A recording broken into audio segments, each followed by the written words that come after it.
Hello student, कैसे हैं आप सब। एक बार पुनः सी कोचिंग क्लासेस 2.0 पर स्वागत है। क्लास 11th फिजिक्स स्टार्ट हो चुका है, पहला वीडियो है। इसके बाद जो भी वीडियो आएंगे वो आपको क्रम से प्लेलिस्ट में मिल जाएंगे। इंट्रोडक्शन आज चर्चा करेंगे, क्योंकि फिजिक्स या केमिस्ट्री पढ़ते समय हम पहले वीडियो में इंट्रोडक्शन ही चर्चा करते हैं। तो सबसे पहले बात करते हैं कि फिजिक्स जो है प्यारे भाइयों विज्ञान की एक शाखा है। तो विज्ञान क्या कहलाता है, आपको पता होगा कि सुव्यवस्थित, सुसंगठित, क्रमबद्ध ज्ञान के अध्ययन को विज्ञान कहते हैं। ये आप 9th से या 6th क्लास से पढ़ते आ रहे हैं।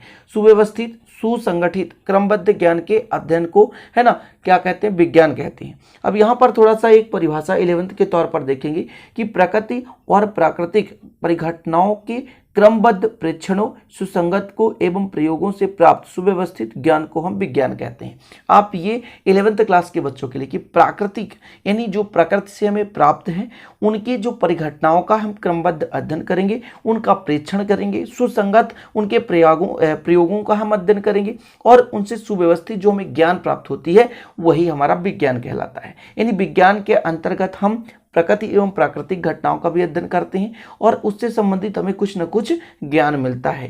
यानी सुव्यवस्थित, सुसंगठित, क्रमबद्ध ज्ञान के अध्ययन को ही विज्ञान कहते हैं। अब हम बात करते हैं भौतिकी। भौतिकी विज्ञान की वह शाखा है जिसके अंतर्गत प्रकृति और प्राकृतिक परिघटनाओं का अध्ययन करते हैं, वो भौतिकी कहलाता है। परिभाषा आप लिखेंगे, भौतिकी विज्ञान की वह शाखा है जिसके अंतर्गत प्रकृति और प्राकृतिक घटनाओं का अध्ययन करते हैं। तो लिख लेना है आपको कितना, भौतिकी विज्ञान की वह शाखा है जिसके अंतर्गत प्रकृति और प्राकृतिक घटनाओं का अध्ययन करते हैं, ये भौतिकी कहलाता है। अब भौतिकी प्यारे भाइयों अध्ययन के लिए सबसे पहला चीज तो शुरू होता है कि प्रकृति में घटनाओं का तो अध्ययन करेंगे, लेकिन प्रकृति में क्या है, द्रव्य है, पदार्थ है। अच्छा, पदार्थ किसे कहते हैं, पदार्थ क्या है प्यारे भाइयों, तो द्रव्य या पदार्थ है ना, क्या है, जो जिसमें द्रव्यमान होता है और जो स्थान घेरता है उसे हम कहते हैं द्रव्य।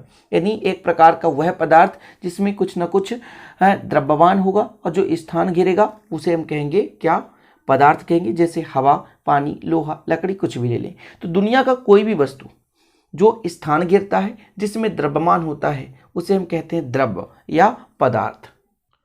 तो आप लोग भी द्रव्य की परिभाषा नोट डाउन कर लीजिए कि कोई भी वस्तु जो स्थान घेरता है तथा जिसमें द्रव्यमान होता है प्यारे भाइयों, द्रव्य कहलाता है, द्रव्यमान होता है। तो दो चीज़ों से आप डिनोट करेंगे, मैटर यानी पदार्थ क्या है कि कोई भी वस्तु जिसमें द्रव्यमान होता है, जो स्थान घेरता है। और आगे लिखना है कि तो लिख सकते हैं जिसे ज्ञानेंद्रियों द्वारा अनुभव कर सके। ज्ञानेंद्रियां हमारे कितने हैं, तो 5 ज्ञानेंद्रिय होते हैं, ठीक है। आंख से देख पाते हैं, कान से सुन पाते हैं, नाक से सूंघ पाते हैं, जीभ से स्वाद ले पाते हैं और प्यारे भाइयों छूने के लिए त्वचा काम करता है। जैसे हाथ से छूते हैं तो हाथ में क्या है, त्वचा है। तो 5 ज्ञानेंद्रियां हैं, कान, नाक और आंख, मुंह में मतलब जीभ होता है मुख्य रूप से, और त्वचा, ठीक है। त्वचा जिसे चमड़ी कहते हैं। हम किसी को छूकर भी बता सकते हैं कि ये कौन है, ठीक है, या कि किसी वस्तु को छूते हैं तो वो भी हमें आभास होता है। तो द्रव्य क्या है, कोई भी वस्तु जो स्थान घेरता है, जिसमें द्रव्यमान होता है, वो द्रव्य कहलाता है। एग्जाम्पल के तौर पर प्यारे भाइयों हवा, पानी, लोहा, लकड़ी और कुछ, ठीक है। अब यदि हम बात करें कि द्रव्य के प्रमुख कितने प्रकार होते हैं प्यारे भाइयों, तो द्रव्य मुख्यतः 3 प्रकार का होता है। द्रव्य के मुख्यतः 3 प्रकार होते हैं।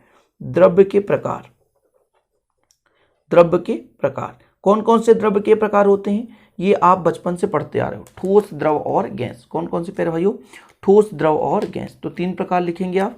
फर्स्ट नंबर ठोस, ठीक है। सेकंड नंबर आपका हो जाता है द्रव और थर्ड नंबर आपका हो जाता है गैस।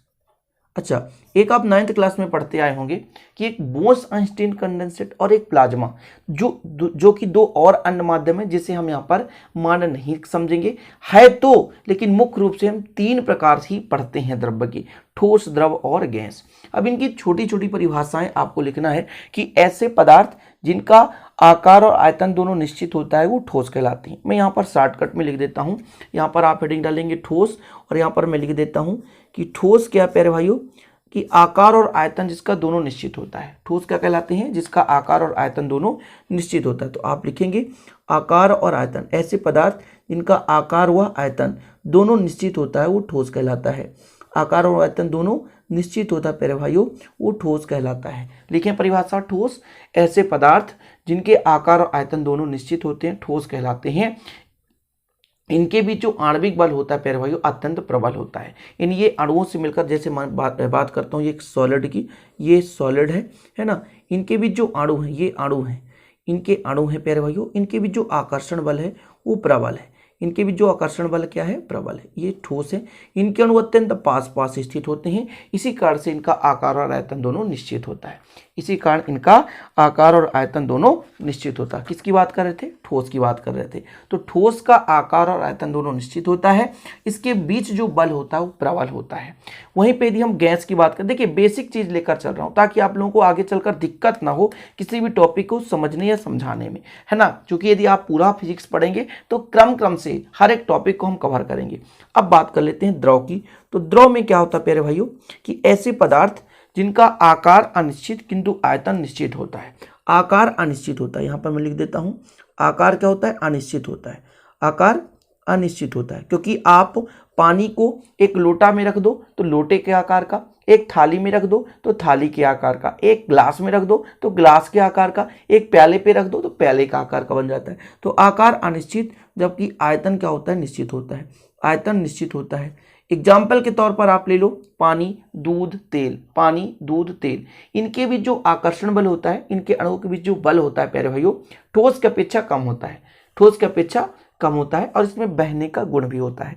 पानी को आप ऐसे खुला छोड़ दो, बहने लगता है, ठीक है। वर्षा का जल देखते हो भैया, नदी में बहता रहता है ना। तो आप समझ गए द्रव क्या है, ऐसे पदार्थ जिनका आयतन निश्चित, ठीक है, किंतु आकार क्या होता है, अनिश्चित होता है, द्रव कहलाते हैं। जैसे इनके बीच अणुओं के बीच दूरियां यदि मैं बात करूं थोड़ा सा ज्यादा होता है। जैसे आपके पास एक द्रव है यहाँ पर, तो इनके जो अणु होते हैं थोड़ा सा दूर दूर होते हैं। किसके अपेक्षा प्यारे भाइयों, ठोस के अपेक्षा दूर दूर, ऐसे थोड़ा सा दूर दूर होते हैं ऐसा। ठोस में अत्यंत पास पास सघन होते हैं, लेकिन द्रव में जो प्यारे भाइयों इनके अणु हैं तो वो थोड़ा सा दूर दूर होते हैं। इस कारण इनके बीच जो आकर्षण बल होता है ठोस के अपेक्षा कम होता है ना। अगला अपना गैस, 3 प्रकार पढ़ने वाले थे ना, तो गैस चर्चा कर लेते हैं। गैस, गैस में क्या होता है, इसमें आकार और आयतन दोनों अनिश्चित होते हैं, ठीक है। आकार और आयतन दोनों अनिश्चित, यहां पर आप लिखेंगे आकार व आयतन। आकार व आयतन, आप परिभाषा लिखना तो लिख सकते हैं, ऐसे पदार्थ जिनका आकार व आयतन दोनों अनिश्चित होता है। क्या होता है प्यारे भाइयों, अनिश्चित, यानी कोई निश्चित नहीं होता, अनिश्चित होता है, तो वो कहलाता है क्या, गैस कहलाता है। एग्जाम्पल के तौर पर आप लिख सकते हैं क्या, ऑक्सीजन, है ना, हाइड्रोजन, नाइट्रोजन।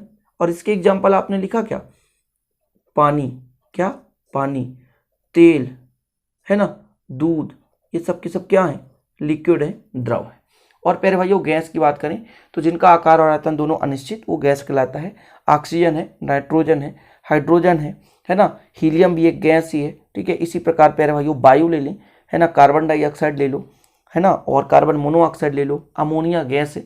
तो ये गैस है, इनका आकार और आयतन दोनों अनिश्चित होता है। तो इस प्रकार से आज का हो गया बेसिक चीज प्यारे भाइयों, भौतिकी किसे कहते हैं, इसको द्रव्य क्या है या पदार्थ क्या है ना, और ठोस द्रव गैस किसे कहते हैं, ये चैप्टर 1 है, बेसिक चीजें हैं। इसके बाद हम भौतिकी की शाखाएं पढ़ेंगे। क्या पढ़ेंगे, भौतिकी की शाखाएं, जो अगले वीडियो में हम चर्चा करेंगे। और आपका कैसा रिस्पॉन्स रहता है, भौतिकी की शाखाएं, ठीक है। ये अगले वीडियो में आपको बेहतरीन ढंग से समझाया जाएगा कि भौतिकी को 2 भागों में बांटा गया, चिरसम्मत भौतिकी और आधुनिक भौतिकी। क्या था कि 1900 के पहले, है ना, समझ लेना, 1900 ईस्वी के पूर्व जो क्रमबद्ध एवं सुव्यवस्थित ज्ञान से युक्त भौतिकी है, यानी जो तथ्य 1900 से पहले बता दिया गया उसके जो युक्ति का हम अध्ययन करते हैं उसे हम चिरसम्मत भौतिकी कहते हैं। लेकिन 1900 ईस्वी के बाद जो भी तथ्य बताया गया उनका भी हम अध्ययन करते हैं, उसे हम आधुनिक भौतिकी कहते हैं। तो इनको 2 भागों में बांटा गया है। फिर चिरसम्मत भौतिकी के भी प्रकार है प्यारे भाइयों, उसको भी अपन, है ना, चर्चा करेंगे। तो आज के लिए इतना ही। ये वीडियो आपको यदि अच्छा लगे तो लाइक जरूर करिएगा, दोस्तों के साथ शेयर कर दीजिएगा। मिलते हैं अगली वीडियो में, तब तक के लिए जय हिंद, वंदे मातरम।